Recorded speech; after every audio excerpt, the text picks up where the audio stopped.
We all have moments of anger, frustration, sometimes more than moments, unfortunately. We're all human.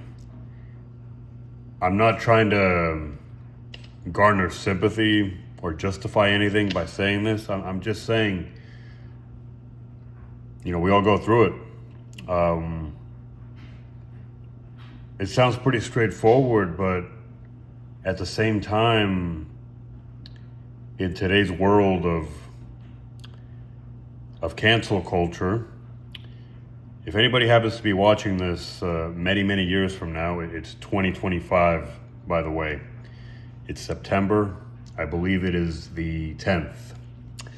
Anyway, in today's world of cancel culture, where it's bad enough to not go out of your way enough to be polite to people sometimes, having, like I said, a moment of anger, frustration, or whatever, it can be catastrophic. Maybe that's dramatic. It can certainly do a number on your reputation, on what people think about you, on a lot of aspects of your life.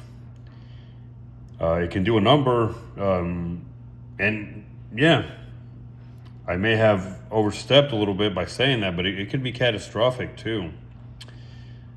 In certain circumstances, in certain scenarios, wrong time, wrong place.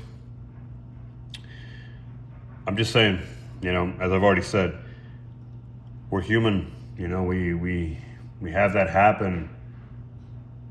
I got to be careful not to try to say that in a way that makes it sound like an excuse or a justification,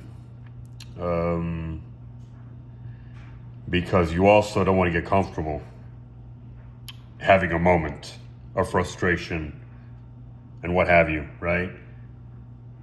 Having a moment of anger. It happens, and every once in a blue moon, as they say, it may be, if not acceptable, at least forgivable.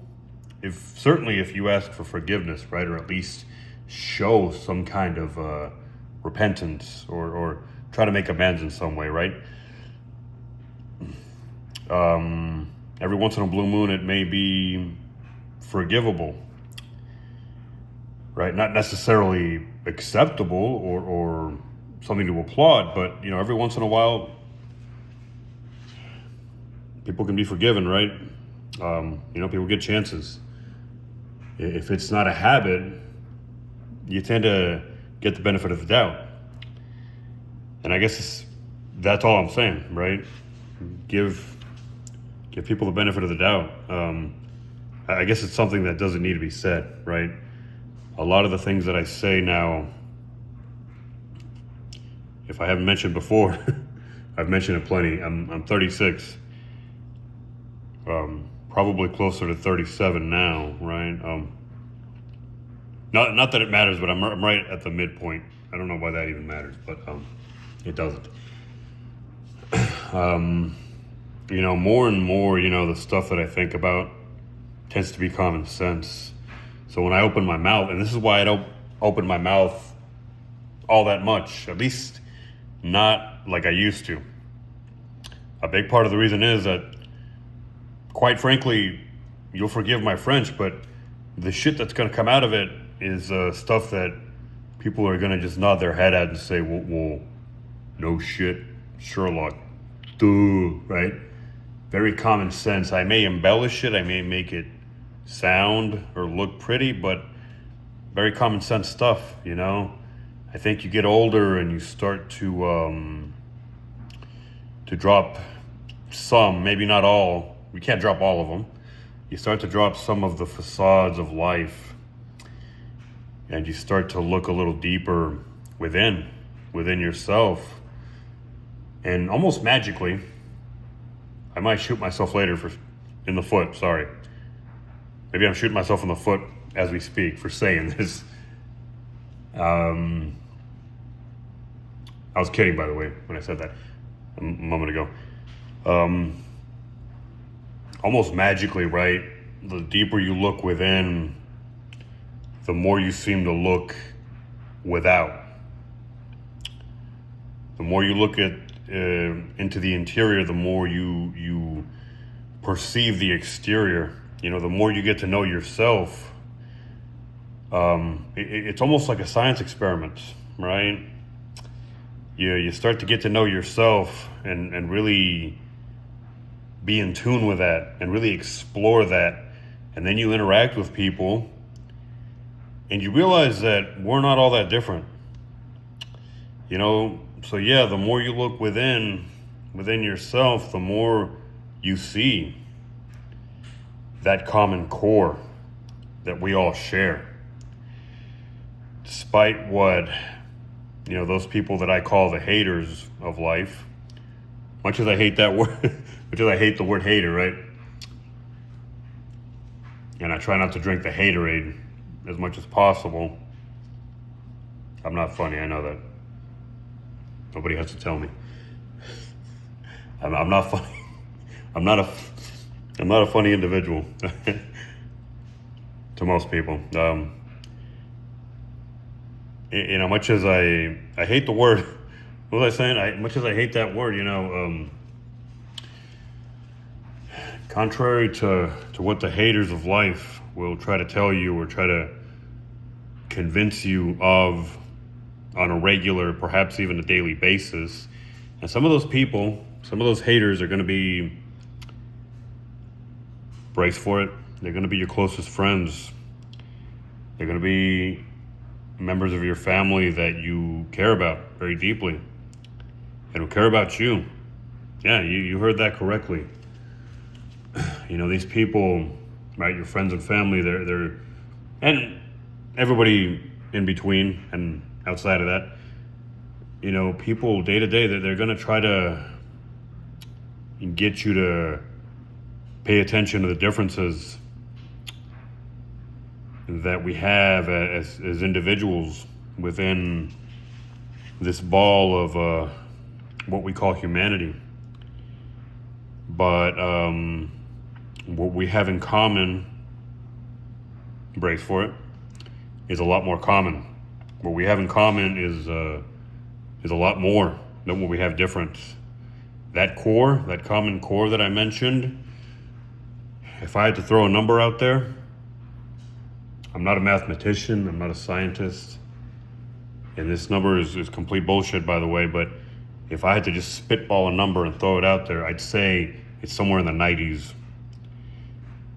It might, I almost feel confident enough to say that it's, you know, it's up there, like it's above 95, maybe it's even somewhere in the 99% area. It's high. What we have in common dwarves what we have different by a margin that I can't even begin to try to explain to you. It's almost like the sun. If you could imagine a person the size of the sun looking down at an ant, okay, that's the kind of comparison we're talking about, you know? What we have in common, call me corny, call me this, call me that, you know, call me a fag, say that I'm, you know, that I'm soft, that's fine, you know? You know, words are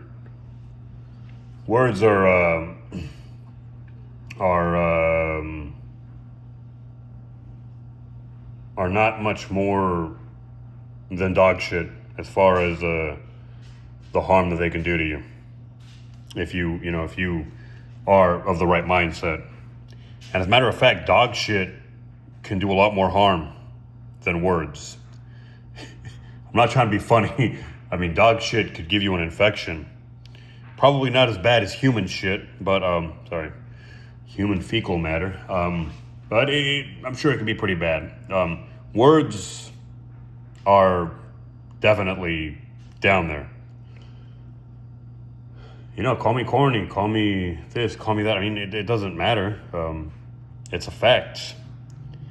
And it may even make people angry, but it's definitely a fact. What we have in common is common. It's called common for a reason. What we have in common is the vast majority of what we are composed of. But we celebrate our differences because we all want to be a shining star. We all, sorry, just a moment. Gotta check the time. We all want to be a unicorn. We all want a gold star on our homework. We all want a trophy for showing up to the game, even if we sat on the stands the entire time. We all want to be recognized. I think that's cute. I think that's lovely. I think that's fucking amazing, but I think it's also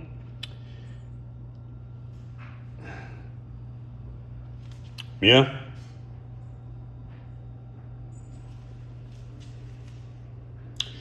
I think it's also got the sorry. I think it's also very toxic. I'm going to just go out and say it. I was going to say I think it can become toxic, but it is at its core trying to look for what sets you apart, trying to be that shining star. It can become toxic if taken too far, but that's only because it's already toxic to begin with. Yeah, it's not cool to look for what we have in common with other people. It's not cool to focus on what is mundane and what doesn't shine and what doesn't get attention. It's not cool, but at the same time, it is cool.